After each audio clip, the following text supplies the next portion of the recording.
জয়গুরু। এখন ইষ্ট প্রসঙ্গ করার জন্য আহ্বান জানাই শ্রদ্ধেয় সুদিন শীল দাদাকে। জয়গুরু, আপনার ভাবতে ভালো লাগছে। যাই হোক, পরম প্রেমময় শ্রী ঠাকুরের চরণে শত সহস্র কোটি প্রণাম। তার এই লীলা সঙ্গিনী জগৎজননী শ্রী বড়মার চরণে শত সহস্র কোটি প্রণাম। পরম পূজ্য পাদ শ্রী বর্তার চরণে সহস্র কোটি প্রণাম। পরম পূজ্য পাদ শ্রী আচার্য দেবের চরণে সহস্র কোটি প্রণাম। পূজনীয় অবিন্দ দাদার চরণে সহস্র কোটি প্রণাম। ঠাকুর পরিবারের সকলের চরণে প্রণাম। দাদারা, মায়েরা, প্রত্যেকে যারা আজকের এই অনলাইন সৎসঙ্গ শুনছেন, ঠাকুরের ভাগবতীয় কথা শুনবেন, প্রত্যেকে জয় গুরু। আজকে আমার কণ্ঠস্বরটা একটু ডিস্টার্ব, ঠান্ডা লেগেছে। ঠাকুর বললেন সব অবস্থায় রাজি থাকো, তো এই অবস্থাতেও রাজি থাকতে হবে। ঠাকুরের কাজে কোনো বাধাই বাধা নয়। এই লিঙ্কে আগে কখনো আসা হয়নি আমার। নাম ধ্যান খুব ভালো বিষয়। নাম মানুষকে ক্ষম করে তোলে, ধ্যান মানুষকে ধীর শক্তিতে উন্নত করে। ঠাকুরের কথা, এই নাম ধ্যানের মধ্য দিয়ে কত মিরাকেল ঘটে। যদিও ঠাকুর মিরাকেলে বিশ্বাস করতে বারণ করেছেন, কিন্তু ঠিকঠাক করে ঠাকুরের পথে চললেই মিরাকেল গুলো হয়। ঠাকুর বলছেন একক প্রার্থনা শুনি, সমবেত প্রার্থনা মঞ্জুর করি। যুগে যুগে তাই হয়েছে। এই আকুতি, প্রার্থনার মধ্য দিয়ে তার কাছে আকুতি করা।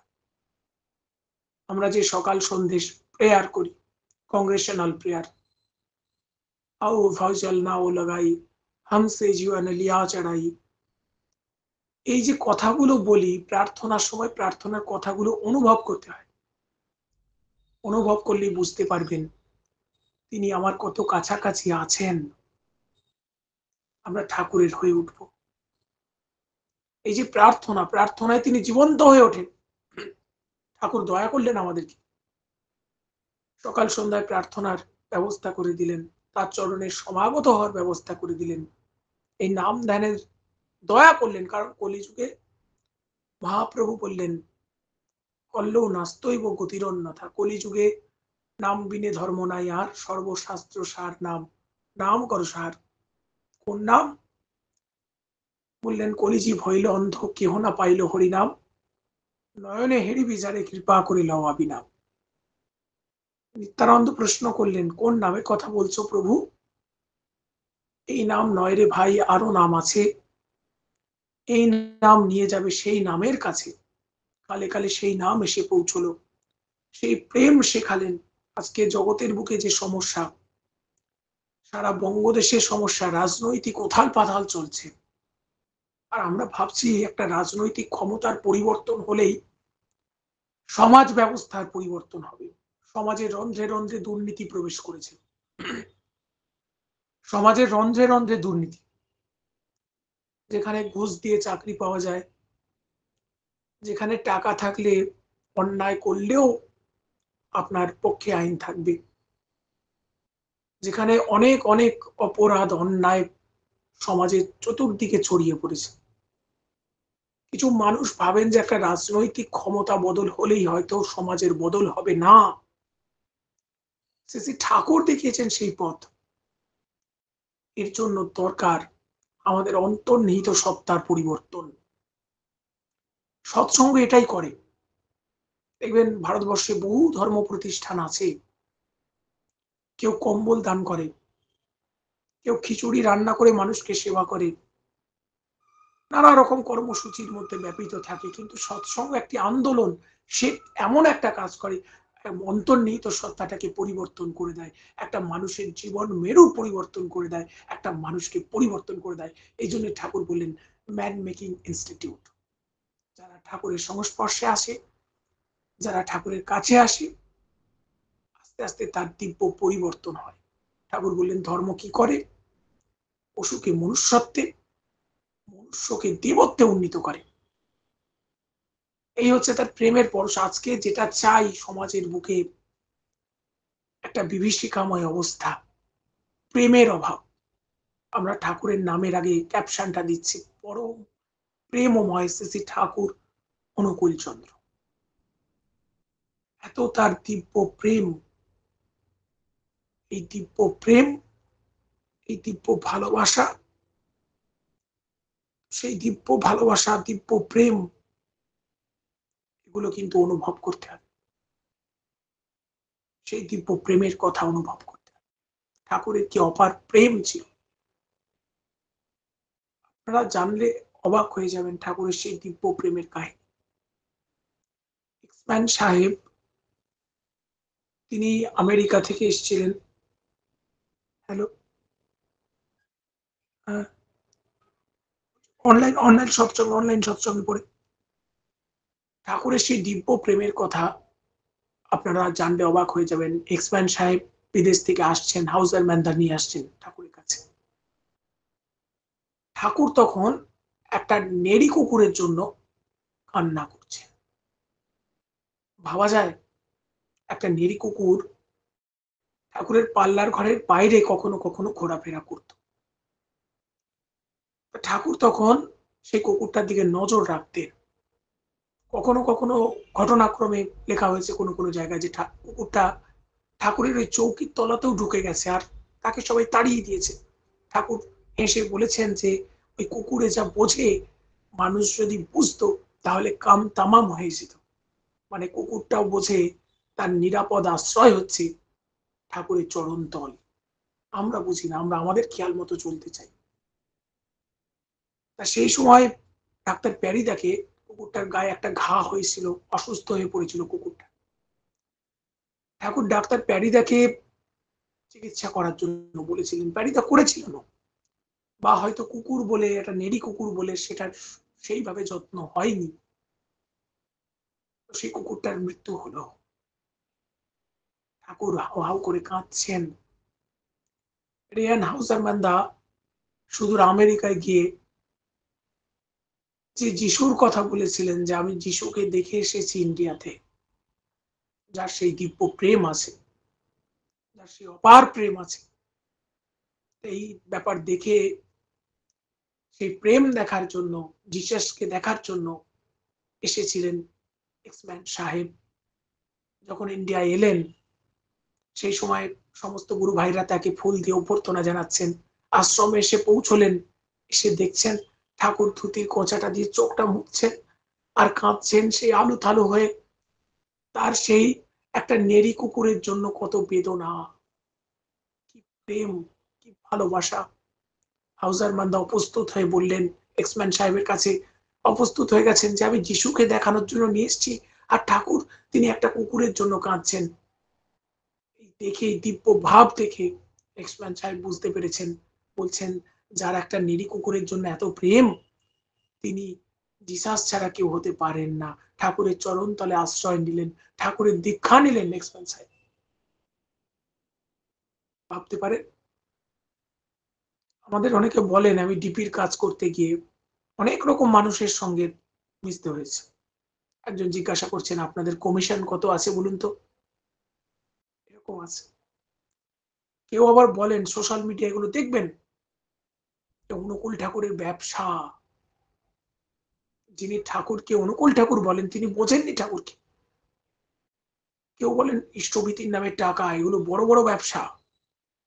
আমি বলি সত্যিই ব্যবসা। ঠাকুর কি সত্যি টাকা চান? আর তিনি যদি সত্যি ঠাকুর হবেন, তার টাকার কি দরকার? প্রতিদিন সকালবেলা কেন তিনি দুহাত পেতে আমাদের থেকে গ্রহণ করবেন? তার যদি টাকার দরকার হতো, এই এক্সম্যান সাহেবের গল্পটা বললে, আমি বারবার বলি, হাউজার মান্দা যখন দেশে ফিরবেন, এক্সম্যান সাহেব দেশে ফিরবেন, ঠাকুরের কাছে এসে দাঁড়ালেন, বললেন যে ঠাকুর, আপনি কিছু চান আমার থেকে? ঠাকুর তো চাইতে পারতেন, তার যদি সত্যি টাকা পয়সার দরকার হতো, তিনি চাইতে পারতেন যে আমাকে একটা ব্ল্যাঙ্ক চেক দিতে চেয়েছিলেন।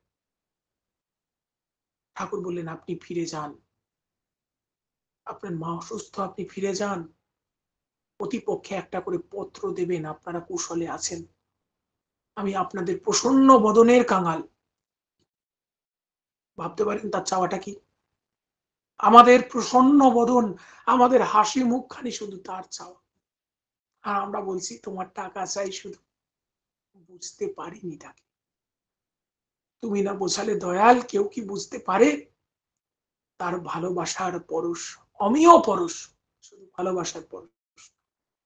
তাই তিনি পরম প্রেমময়। একটি গাছ কাটা হয়েছিল, ঠাকুর 2.5 দিন তার জন্য আক্ষেপ করেছেন, কষ্ট পেয়েছেন। একটা গাছের ব্যথা যার প্রাণে বাজে, বঙ্কিমদা ঠাকুরকে ধরে ধরে নিয়ে আসছেন। ঠাকুর পথ চলতে গিয়ে একটা গাছের শিকড় বেরিয়ে আছে, ঠাকুর হোঁচট খেলেন। বঙ্কিমদা মনে মনে ভাবছেন যে গাছের এই শিকড়টা কেটে দিতে হবে। ঠাকুর হোঁচট খেয়েছেন, এটা ঠিক নয়। ঠাকুর ব্যথা পেয়েছেন। অন্তর্যামী দয়াল ঠাকুর আমার, তিনি সঙ্গে সঙ্গে বঙ্কিমদাকে বলছেন যে, ও বঙ্কিম, তুমি যে আমাকে ধরে ধরে নিয়ে আসো, ঠাকুর তার ভাষায় বলছেন, আমি একদম তর্জমা করে বলছি বাংলায়। তুমি যে আমাকে ধরে ধরে নিয়ে আসো, তোমার হাতের কনুইগুলোতে তো আমার বুকের পাঁজরে খোঁচা লাগে, তাহলে তোমার হাত দুখানিও কেটে দিই। দেখুন, একটা গাছের শিকড়, গাছের কষ্ট যিনি বোঝেন, এই হচ্ছে তার প্রেম।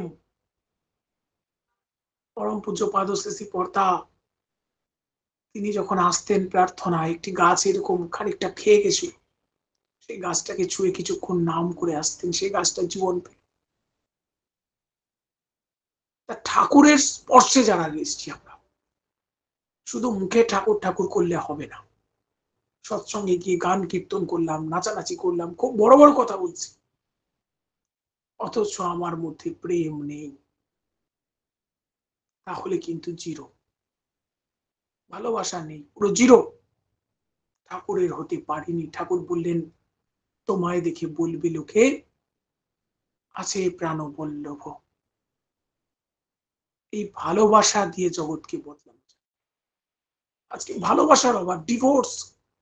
আপনারা দেখেছেন, ঠাকুরের নীতি যেখানে আমরা মানব না, সেখানেই বিপাক, সেখানেই প্রবলেম। ঠাকুর বললেন যে সৎসঙ্গের যে আমাদের মূল ভিত্তি, দীক্ষা শিক্ষা বিবাহ, 3টে জায়গা। দীক্ষা শিক্ষায় দুটো নিয়ে কথা বললো, বিবাহ নিয়ে কেউ কথা বলতে চান না। ঠাকুর বললেন অনুলোম বিবাহের কথা, প্রতিলোম বিবাহের কথা। শুধু এখানে নয়, নারীর নীতিতে ভয়ঙ্কর কিছু কথা বলেছেন। আমরা নারীর নীতি পাঠ করি।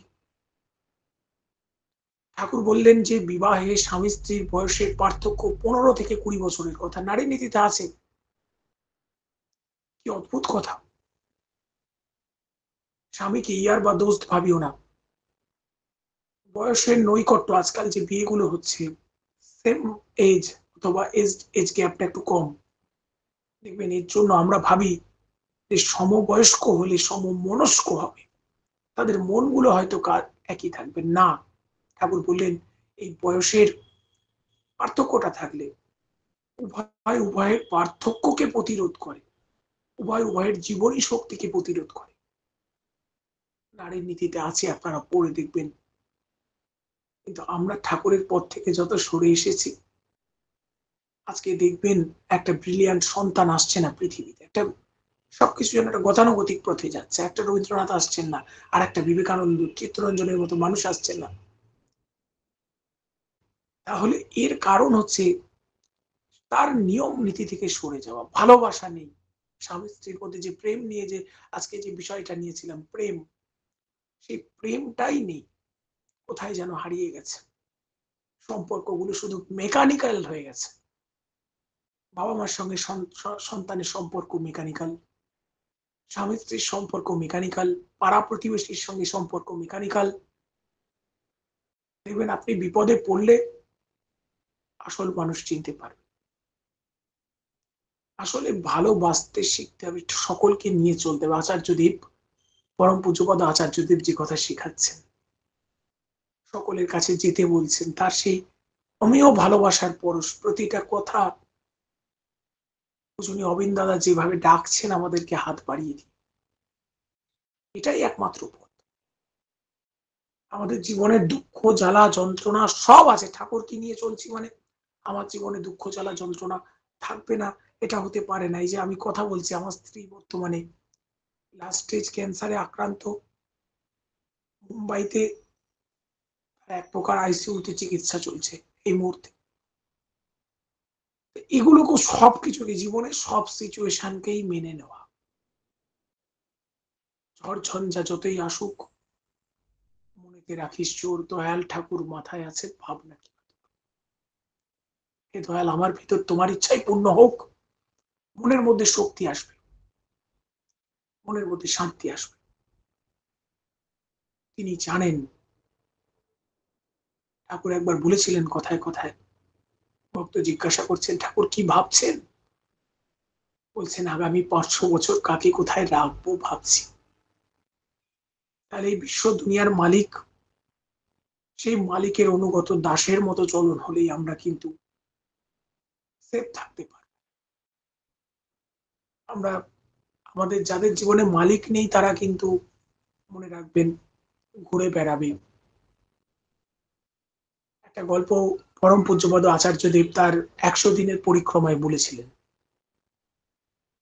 বলেছিলেন বনের মধ্যে একটা বাঘ একটা গরুকে তাড়া করেছে। ছুটতে ছুটতে সেই গরুটা বনের মধ্যে একটা চোরা বালির মধ্যে আটকে গেছে। পেছন পেছন বাঘটাও গিয়ে ওর মধ্যে পড়েছে। কিছুক্ষণ পর গরুটা শান্ত হয়ে চুপ করে গেল। বাঘটা বলছে কিরে গরু, তোর বুঝি প্রাণের ভয় নেই? আমি যদি তোকে এখানে খেয়ে ফেলি? তখন গরুটা অত্যন্ত প্রশান্ত চিত্তে বলছে শোন, আমার মালিক আছে, একটু পরে সন্ধে নামবে, হ্যারিকেন নিয়ে আসবে, বাঁশ দিয়ে টেনে তুলবে, আমাকে ঘরে নিয়ে যাবে। আর তোর মালিক নেই, তোর মাথায় ওই বাঁশের বাড়ি মেরে মাথাটা ভেঙে দেবে, তাই আমি নিশ্চিন্ত আছি। দেখুন, সন্ধে হলো, গরুটার মালিক ছিল বলে মালিক এসে ঠিক তাকে তুলে নিয়ে গেল। আর ওই বাঘটার মালিক ছিল না, সে অনেক ক্ষমতাশালী ছিল, কিন্তু তার মালিক ছিল না বলে সে বেঘরে প্রাণ ত্যাগ। আমাদের যাদের জীবনে মালিক আছে তাদের আবার চিন্তা কি? কোনো চিন্তা নেই, ভয় নেই, চিন্তা নেই। সবকিছুর মধ্যে তিনি আছেন। তুমি আছো প্রভু, তুমি আছো।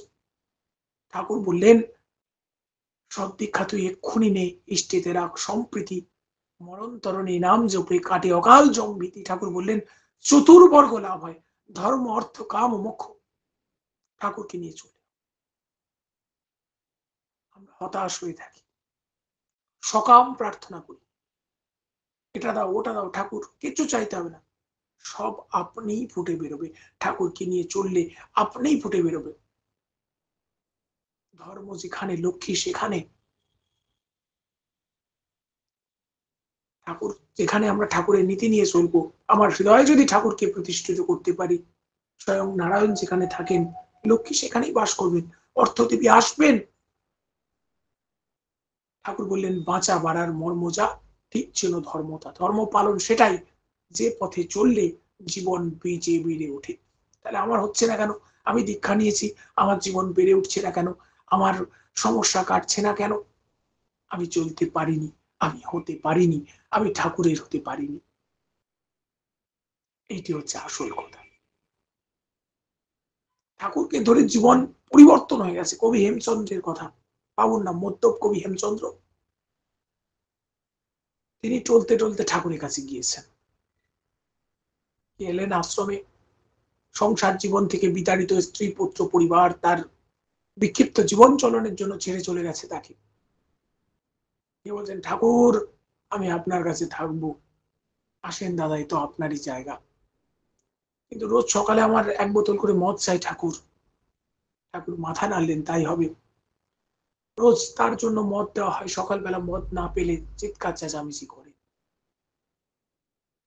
একদিন প্রচন্ড ঝড় বৃষ্টির রাত, মদ আনা হয়নি। সকালবেলা উঠেই হেমদা চিৎকার চেঁচামেচি করবেন, ঠাকুর নিজের হাতে মদ নিয়ে গেলেন। হেমদা দরজাটা খুলে হাত বাড়িয়ে দিয়ে বলছেন চোখগুলো পাকিয়ে আমার মদ। ঠাকুর নিজে হাতে সেই মদের মদিরার বোতলটা দিলেন। হেমদা দেখছেন তার হাতের মধ্যে ঠাকুর, বোতলের মধ্যে ঠাকুর, কিছুটা খেয়ে ফেলেছেন ততক্ষণে ঢক ঢক করে। দেখছেন একটি রোল উঠছে, সেই রোলের মধ্যেও ঠাকুর। আমি কাকে খাবো? আছড়ে ফেলে দিলেন সেই বোতল ঠাকুরের পায়ের কাছে পড়ে। ঠাকুর তুমি আমার চেতনা ফিরিয়ে দিয়েছো ঠাকুর। গান লিখেছিলেন কবিতা লিখেছিলেন, তুমি মোরে দিয়েছ প্রশ্রয়, ভালোবাসা, প্রেম। সেই হেমকবি হয়ে উঠলেন যোগী হেমকবি। লিখলেন গান, আর কেহ নাই, কথা নাই, তুমি আর আমি, তুমি প্রভু আমি দাস, সে অন্তর্যামী। সেই হেমকবি ঠাকুরের যে অলৌকিক দয়া, ঠাকুরের যে নাম ধ্যান করলে ঠাকুরের কি তার যে দয়া পাওয়া যায়। এই যে মিরাকেল শব্দটা বলছিলাম, হয় কেমন করে, হেমকবি একদিনকে ঠাকুরকে বললেন, ঠাকুর আপনাকে আজ একটা বর দিতে হবে। কি বর? ঠাকুর সারা জীবন তো অনিয়ন্ত্রিত একটা জীবন চলনায় চলেছে। তাহলে হেমকবির আজকের যে বিজ্ঞানের ভাষায় একটা রোগ হচ্ছে আইবিএস, ইরিটেবল বাওয়েল সিনড্রোম, যে রোগটা কখনো ভালো হয় না, একদম কন্টিনিউয়াসলি আমাশয় চলে, যে রোগে কোনো রিচ খাবার দাবার খাওয়া যায় না। তো সেই সময় হেমকবি সেই রোগে আক্রান্ত হয়েছেন। ঠাকুরকে গিয়ে বলছেন, ঠাকুর আমাকে একটা বর দেওয়া লাগে। ঠাকুর বলছেন, এতকাল পর আবার বর মনি? ঠাকুর আমাকে একটা বর দেওয়া লাগে। ঠাকুরও দেবেন না, হেমকবিও ছাড়বেন না। হেমকবি অবশেষে বললেন, ঠাকুর বললেন, শুনতে চাইলেন, আচ্ছা কি বর? বললেন, ঠাকুর আমি খুব ইচ্ছে করি ঘি চপচপে পোলাও আর পরমান্ন পায়েস খাবো। ঠাকুর বলছেন, প্রকৃতির কি নিয়ম তা তো জ্ঞানী হেমচন্দ্রের অজানা নয়। প্রকৃতির নিয়মে আমার শরীরে যদি ডায়রিয়া হয়, আমাশা হয়, সেই সময় এই রিচ খাবার খেলে আমার শরীর ভেঙে যাবে, শরীর এটাকে সাবমিট করবে না। আর জ্ঞানী হেমচন্দ্র, ভক্ত হেমচন্দ্র ঠাকুরকে বলছেন যে, আমি জানি ঠাকুর, বিধাতা পুরুষ যা বলেন প্রকৃতি তাই মেনে নেয়। এই শুনে ঠাকুর পরম প্রেমময় ঠাকুর, তিনি বিছানা থেকে মুখ বাড়িয়ে জগৎ জননী শ্রী বড় মাকে বলছেন, ও বড় বউ, হেম কি কয় দেওয়া লাগে? শ্রী বড় মা ঘোমটাটা টেনে বলছেন, ঠাকুর আপনি আদেশ করলে আমি দিতে পারি। ঠাকুরের আদেশে রোজ ঠাকুর ভোগের পর জগৎ জননী বড় মা তিনি নিজে হাতে হেম কবিকে সেই পরমান্ন আর পোলাও খাওয়াতে থাকলেন। তার রোগ কোথায় হাওয়া হয়ে গেল। প্রেম ভালোবাসা, যে ভালোবাসা পেয়েছিলেন গিরিশ ঘোষ, যুগে যুগে তার সেই ভৈরব ভক্তরা আসেন প্রেম শেখাতে, ভালোবাসা শেখাতে। এবারে এসছেন পরম প্রেমময়, তার সেই প্রেমের ঢেউয়ের অন্ত নেই। এই যে যত তার কথা বলি, আমি বলতে পারছি না তার কথা। বাবা মনুষ্য গোচরম ভাগবতে বলছেন, তাকে বাক্য মনের অতীত, তার বর্ণনা হয় না। আমি পারছি না, আমি জানি তার কথা বলা হচ্ছে না, তাকে ব্যক্ত করার ক্ষমতা আমার নেই। তিনি এত বিশাল ব্যক্ত পরিব্যাপ্ত, তিনি হচ্ছেন এত সমুদ্রের মতো। তার কথা বলেই আনন্দে, যে ব্যক্তিগত জীবনে যত কষ্টই থাকুক না কেন, তার কথা বলতে গিয়ে সব ভুলে যাচ্ছি। আর কেউ নাই, কিছু নাই, তুমি আর আমি, তিনি হচ্ছেন সব। এই তাকে মুখ্য করে, তাকে জীবনের কেন্দ্রবিন্দুতে বসিয়ে যে এগোবে, তার জীবনে কোনো দুঃখ কষ্ট থাকতে পারে না। হাজার হাজার জীবন বেঁচে ওঠে। নেতাজির মা, তিনি শিক্ষা দিয়েছিলেন। জামাই একটি ক্যামেরা নিয়ে এসছেন, বলছেন শাশুড়িকে বলছেন, মা আপনি ছাদে চলুন, আপনার একটা ছবি তুলি। শাশুড়ি শাড়ি পরে ছাদে গিয়েছেন, গিয়ে মাথায় একটি সিসি ঠাকুরের ছবি নিয়ে দাঁড়িয়ে রয়েছেন, বলছেন তোলো বাবা ছবি তোলো। জামাই বলছেন যে, শুনুন মা, আমি আপনার ছবি তুলবো, আপনার গুরুদেবের নয়। বলছেন, আমার গুরু যেখানে নেই আমিও সেখানে নেই। সেই ছবিটা আছে আজও। ছবিটা তোলা হলো, নেতাজির মা মাথায় সেই ঠাকুরের ছবিটা নিয়ে ছবি তুললেন। তাহলে যেখানে আমার ঠাকুর নেই সেখানে আমরাও নেই। ঠাকুরের চরণতলই হচ্ছে নিরাপদ আশ্রয়। এখন শেষের পথে ঠাকুরের কথা বললে রাতের পর রাতেও শেষ হবে না। ঠাকুরের ছোট্ট কথা, যজন যাজন ইষ্টপ্রীতি করলে কাটি মহাবিধি। কথাটা বলতে খুব সহজ, সবাই মানে খুব সৎসঙ্গে দাঁড়িয়ে কথাটা মাইকে খুব সুন্দর করে বলেন। যজন মানে হাউ টু নো, তাকে জানবো করে, তাকে জানবো কি করে? তাকে জানার জন্য আপনারা আজকে যে গ্রুপটা করেছেন নাম ধ্যান, যখন দীক্ষা নিয়েছিলাম বলেননি ঠাকুরের কথা বলতে হবে, বলেননি আমাকে যে গান করতে হবে, বলেছিলেন নাম করবে। এই নামের মাধ্যমে হচ্ছে এমন একটা চাবি যেটা দিয়ে তালাটা খুলে ফেলা যায়, যেটা দিয়ে তাকে জানা যায়। আর যেই জানতে পারলাম তারপর হচ্ছে জানানো, অন্যকে ইষ্টের সাথে যুক্ত করা, পরিবেশ প্রকৃতির মাঝখানে ঠাকুরের কথা বলা, বলে নিজেকে মুক্ত করা, আর ঠাকুরের সঙ্গে অন্য মানুষকে যুক্ত করা, ধর্ম দান করা, এই হচ্ছে যাজন। গীতায় বলছেন মা যাজি মাং নমস্কুরু, এ কথা নতুন নয়। হে অর্জুন, তুমি যাজন করো। এরপর আসছে বাস্তব কিছু করা। আমি তোমায় খুব ভালোবাসি, অথচ তোমাকে আমি কিছু দিতে রাজি নই। স্বামী স্ত্রীকে বলছেন শোনো, আমি তোমায় খুব ভালোবাসি। স্ত্রী বলছেন কালকে আসার সময় আমার জন্য এক ছড়া গোলাপ নিয়ে এসো না। স্বামী বলছেন ওসব হবে না। স্ত্রী মুখটা ভার করে নিল। এরকম করতে থাকলে পরের দিন বলবে তোমাকে আমার দরকার নেই। তাহলে এইরকম করে যে বাস্তব দিলে তবে ভালোবাসা হয়। ঠাকুর বলছেন দেওয়ায় বাড়ে পীড়িত, নেওয়ায় তা বিপরীত। এই বাস্তব তার জন্য দেওয়া, রোজ দেওয়া, একবার নয়। দুর্গাপুজোর চাঁদা একবার দিই, রোজ তাকে দিতে দিতে নিত্য একটা ভালোবাসা হয়। নিউটনের third law, every action has an equal and opposite reaction. প্রত্যেক ক্রিয়ার সমান বিপরীত প্রতিক্রিয়া আছে। সেই ভালোবাসার টান কর্মে আনে সফলতা, জীবনে উত্থান। এই হচ্ছে ইষ্টপ্রীতি। আসুন ঠাকুরের এই কথাগুলো আমরা মেনে চলি, নাম ধ্যান করি। শেষ হবে না এই কথার, আমি বলতে পারিনি, আবার হয়তো আলোচনা হবে। পরম পিতার চরণে সকলের মঙ্গল প্রার্থনা করি। সকলের সপরিবার্ষিক ভালো থাকুন। সবার হৃদয়ে ঠাকুরে আমরা তার সন্তান, ভালোবাসার বীজ বপিত হোক। মুখে মিষ্টি কথা ঠাকুর চেয়েছিলেন, সবার মুখের মধ্যে মিষ্টি থাকুক। খোঁচা দেওয়া কথা দূরে যাক, প্রেম আসুক, অর্থপ্রীতি দূরে যাক, ইষ্টপ্রীতি বাড়ুক। সবার ইষ্টচ্ছল জীবন প্রার্থনা করি। ভালো থাকবেন। জয় গুরু। বন্দে পুরুষোত্তমম, বন্দে পুরুষোত্তমম। জয় গুরু দাদা, জয় গুরু। আমার শ্রদ্ধেয় দাদা খুব সুন্দর করে আলোচনা করলেন যে নিষ্কাম প্রার্থনা তিনি মঞ্জুর করেন। ধর্ম মানুষকে দেবত্বে পরিণত করে। শ্রী ঠাকুর ছিলেন প্রেমের পূজারী। তার কাছে একটি কুকুরও যেমন, একটি গাছও তেমন, একটা মানুষও তেমন, একজন মানুষও তেমন। তিনি ছিলেন প্রেম ভিখারী। আমাদের জীবনে মালিক আছে, আর যার জীবনে মালিক আছে তার কিছু, তার জন্য তাকে অন্য কারোর কাছে কিছু চাইতে হবে না। তিনি জানেন আমাদের কখন কি প্রয়োজন। আপনি থেকে সব হতে হবে। তার মনের মতন যদি আমরা হতে পারি তাহলে আপনি সব আসবে। বিধাতা পুরুষের কাছে প্রকৃতিও হার মানে। যজন যাজন ঈশ্বরভীতি করলে আমাদের সমস্ত মহাভীতি কেটে যায়। আগে তাকে জানতে হয়, তারপরে অপরকে জানাতে হয়। খুব সুন্দর করে আলোচনা করলেন। আমরা প্রত্যেকে সমৃদ্ধ হলাম। খুব ভালো থাকুন দাদা। মনে হচ্ছে যেন যদি প্রতি সপ্তাহে একদিন করে আসেন, আপনি তো ইউটিউবে এত কিছু করেন, তাহলে আমরা সমৃদ্ধ হব। আর পরম পিতার কাছে প্রার্থনা করি যেন আপনার স্ত্রী তাড়াতাড়ি সুস্থ হয়। শুধু স্ত্রী না, আরো শুনছিলাম যে আপনার বাড়ির আরো একজনের কারো ক্যান্সার ধরা পড়েছে। সেদিন আপনি বলছিলেন ইউটিউবে, আমি শুনলাম। আহ তো যাই হোক, আপনার পরিবারের সবার সুস্থতা, সবার সার্বিক মঙ্গল প্রার্থনা করি।